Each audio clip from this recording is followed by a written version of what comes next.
Hey guys, welcome back to the Gyan zone. और आज एक बार फिर से हम आ गए हैं सीसीएनए सीरीज की नेक्स्ट वीडियो लेके, जिसमें हम सीखेंगे आज प्रोटोकॉल्स एंड पोर्ट्स के बारे में। तो नेटवर्क में अगर हम काम करते हैं तो प्रोटोकॉल और पोर्ट्स हमारे लिए बहुत ज़्यादा इंपॉर्टेंट हो जाते हैं कि प्रोटोकॉल्स कैसे काम करते हैं, प्रोटोकॉल्स होते क्या हैं, पोर्ट नंबर्स क्या होते हैं, कैसे काम करते हैं। क्योंकि हर दिन हमें इन्हीं प्रोटोकॉल्स के बीच में खेलना होता है, कौन सी प्रोटोकॉल बंद करनी है, अलाउ करनी है, पोर्ट कौन सा बंद करना है, खुला रखना है, या कोई फिशिंग कहाँ से हो रही है, हमारे नेटवर्क में कोई कहाँ से घुस सकता है। वो सारी चीजें प्रोटोकॉल और पोर्ट के इर्द गिर्द ही घूमती है। जो भी चीजें आप फायरवॉल पे सिक्योरिटी के लिए करते हैं वो कहीं ना कहीं पोर्ट या प्रोटोकॉल से जुड़ा होता है। तो डिटेल में इसको समझेंगे, बट उससे पहले अगर आप चैनल पे नए हैं तो चैनल को सब्सक्राइब करना ना भूलें। सीसीएनए सीरीज या दूसरे किसी भी तरह के जो प्लेलिस्ट बने हुए हैं उन सभी वीडियोस को अपने फ्रेंड्स के साथ ज्यादा से ज्यादा शेयर करिए। तो चलिए शुरू करते हैं बिना किसी देरी के। तो सबसे पहले तो हम समझते हैं कि प्रोटोकॉल क्या होता है। यानी कि हम प्रोटोकॉल का नाम शायद आपने पहले भी सुना होगा कि प्रोटोकॉल फॉलो किया जा रहा है सीएम के आने पर, पीएम के आने पर, कुछ इस तरीके से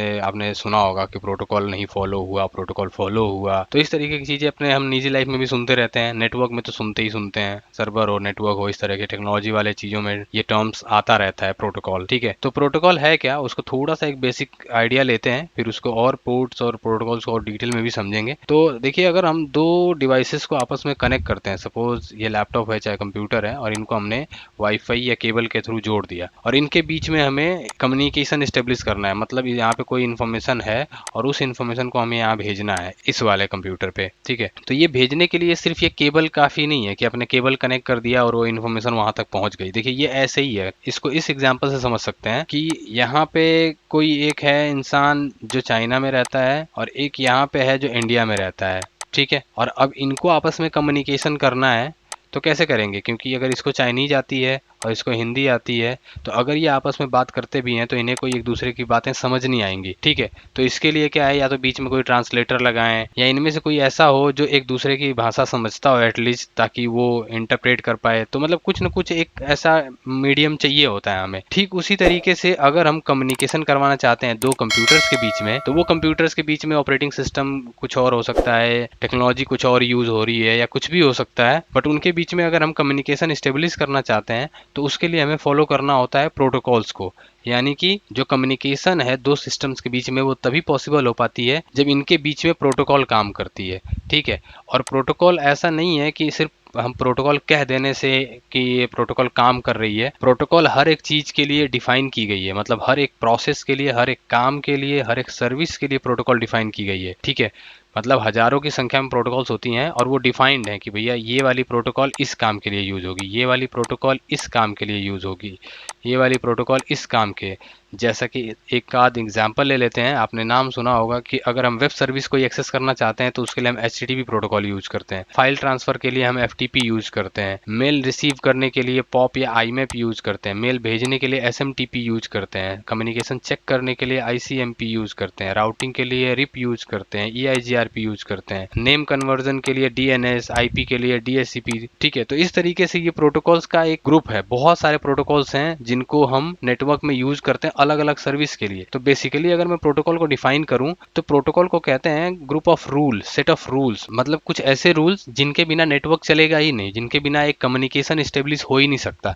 ठीक है, तो सिंपली आप समझ सकते हैं कि अगर आपको एक नेटवर्क के बीच में कम्युनिकेशन स्टेब्लिश करना है तो उसके लिए प्रोटोकॉल होना बहुत जरूरी है। ठीक है, और प्रोटोकॉल कौन कौन सी हैं और प्रोटोकॉल कौन सी कब यूज होगी तो वो डिपेंड करता है कि हम किस तरीके का कम्युनिकेशन करवाना चाहते हैं। हम मेल भेजना चाहते हैं, हम वेब एक्सेस करना चाहते हैं, हम फाइल ट्रांसफर करना चाहते हैं, राउटिंग करवाना चाहते हैं, या किस तरह की सर्विस हम चाहते हैं, वो उस पर डिपेंड करता है हमारी प्रोटोकॉल की रिक्वायरमेंट। ठीक है, तो हर सर्विस के लिए एक स्पेसिफिक प्रोटोकॉल है और हजारों की संख्या में प्रोटोकॉल्स हैं। ठीक है, तो सिंपली अगर हम प्रोटोकॉल को समझें तो प्रोटोकॉल क्या है, कुछ रूल्स हैं जिनको फॉलो करना जरूरी होता है हमारे नेटवर्क में, तभी हमारे कम्युनिकेशन स्टेब्लिश हो पाएंगे।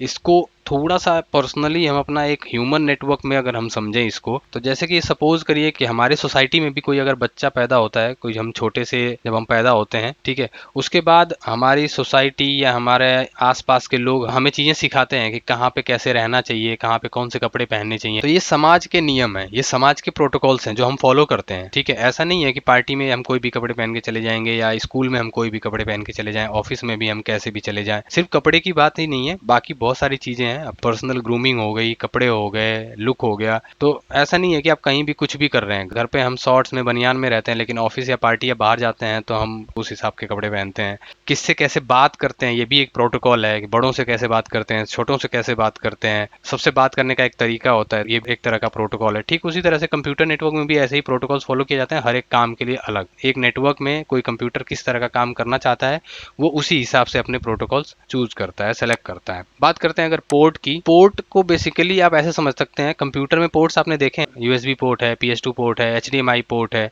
पोर्ट बेसिकली कुछ इस तरीके से है, सपोज कोई घर होता है, ठीक है, तो उसमें आपका गेट है, खिड़की है, तो देखिए बाहर की जो चीजें हैं वो अंदर कहाँ से आ सकती हैं किसी घर में, तो घर के अंदर जहाँ भी जगह होती है, खुली जगह होती है, वहीं से चीजें अंदर आ सकती हैं, चाहे वो हवा हो, चाहे कीड़े मकोड़े हों, चाहे इवन हम खुद अपने जाने आने के लिए भी हम गेट खोल के रखते हैं, ठीक है, जहाँ से आ सकते हैं जा सकते हैं। उसका लॉक होता है, लॉक लगाते हैं, हम अपने पास रखते हैं, जरूरत पड़ती है बाहर जाते हैं तो बाहर से लॉक लगाते हैं, अंदर होते हैं तो अंदर से लॉक लगाते हैं, ठीक है।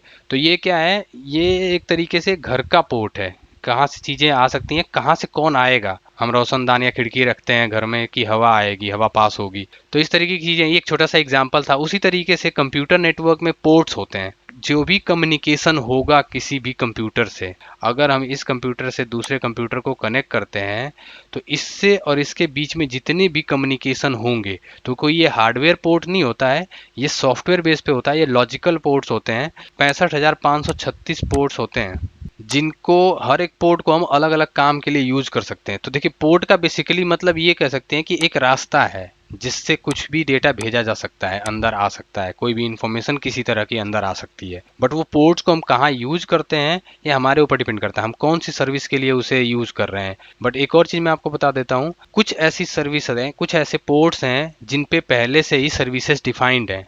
तो सर्विस का मतलब क्या हो गया, प्रोटोकॉल्स। तो 0 से लेके 1023 तक के जो पोर्ट्स हैं उसमें प्री असाइंड है, मतलब प्रोटोकॉल्स जो हैं या सर्विस कह सकते हैं, वो पहले से डिफाइंड है कि 80 नंबर पे HTTP की रिक्वेस्ट आ सकती है या जा सकती है, 25 पे मेल से रिलेटेड रिक्वेस्ट जा सकती है, 110 पे पॉप यानी कि मेल रिसीविंग की रिक्वेस्ट आ सकती है। तो इस तरीके से कुछ पोर्ट्स पे सर्विसेज प्री डिफाइंड हैं। उसके अलावा 1024 से लेकर के 49,151 तक ये रजिस्टर्ड पोर्ट हैं बाई ICANN। अब ICANN क्या है, ये एक ऑर्गेनाइजेशन है जिसके अंदर ही आईना काम करता है। तो आई थिंक कि मैंने आईना का नाम पहले भी लिया होगा, ये इंटरनेट असाइन नंबर अथॉरिटी बोलते हैं, और यही वो ऑर्गेनाइजेशन है जो डोमेन, IP और पोर्ट्स को हैंडल करती है, और ये आईना जो है वो इसके अंदर काम करती है, ठीक है। तो बेसिकली आईना हैंडल करती है डोमेन्स वगैरह को, जो भी आप डोमेन नेम खरीदते हैं उन चीज़ों को, IP को, जो पब्लिक IP होती हैं उनको, प्राइवेट IP है उनको, और पोर्ट्स को भी, पोर्ट्स और प्रोटोकॉल्स को भी, ठीक है। तो उसने ये नंबर्स जो हैं वो रजिस्टर कर रखे हैं कुछ स्पेसिफिक सर्विसेज के लिए।